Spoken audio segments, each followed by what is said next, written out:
Good morning সবাইকে।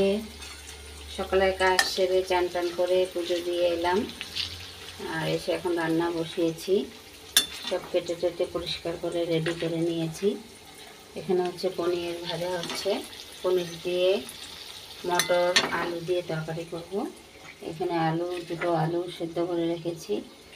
এখানে কালো জিরে আর সাদা জিরে মিক্স করা, কাঁচা লঙ্কা কেটে রাখা, হলুদ, এখানে জিরে আর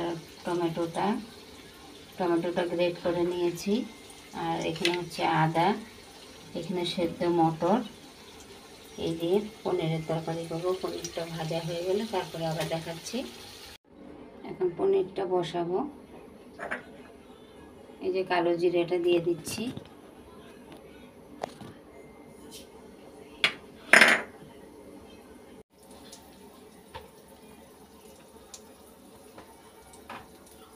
কালো জিরে দেওয়া হয়ে গেছে, এখন দিয়ে দেব টমেটো আর জিরেটা দিয়ে দিচ্ছি।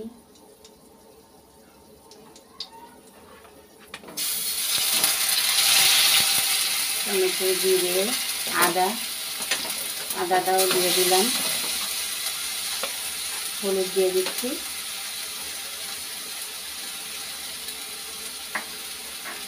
কাঁচা লঙ্কাটা পরে দেব। নুন দিয়ে দিচ্ছি।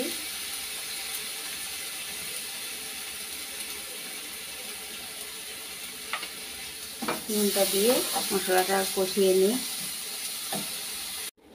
মশলাটা কষানো হয়ে গেছে, তেল ছেড়ে দিয়েছি। এখন দিয়ে দেব সেদ্ধ করে রাখা আলু আর মটরটা।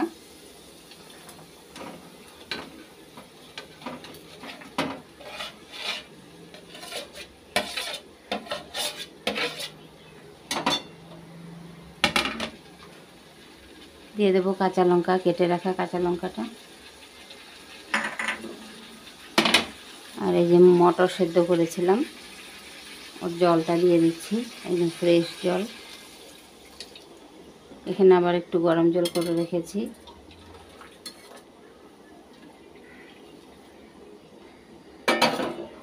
তারপরে আমি এখন পনিরটা কেটে নেব, কেটে নিয়ে দেব পনিরটা।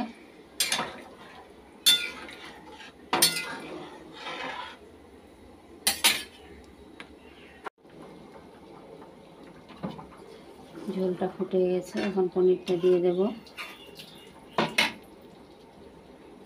এই যে পনিরটা কেটে নিয়েছি, পনিরটা দিয়ে দিচ্ছি।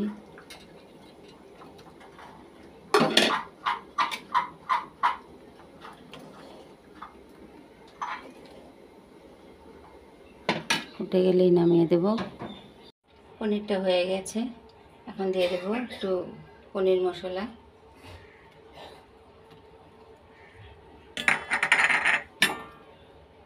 মিক্স করে দিই।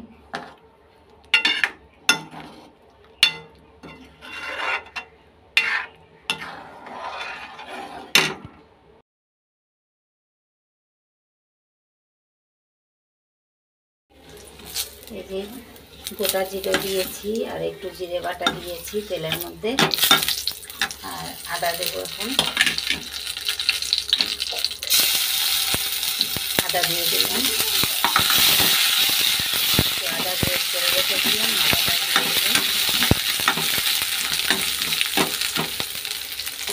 এই যে ডাল সেদ্ধ করে রেখেছি, ডাল বলে ছোলার ডাল।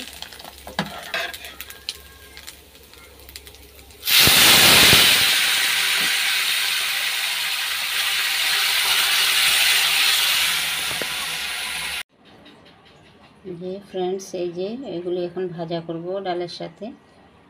তো এটা হচ্ছে বরবটি, এটা কাঁকরোল, এটা হচ্ছে পটল, এটা হচ্ছে আলু আর দুটো কাঁচা লঙ্কা দিয়ে ভাজা করব। এই যে আমার ভাজাটা হয়ে গেছে, দেখো। এটা এখন ডালের সাথে খাওয়া হবে। শর্টকাট রান্না আজকে।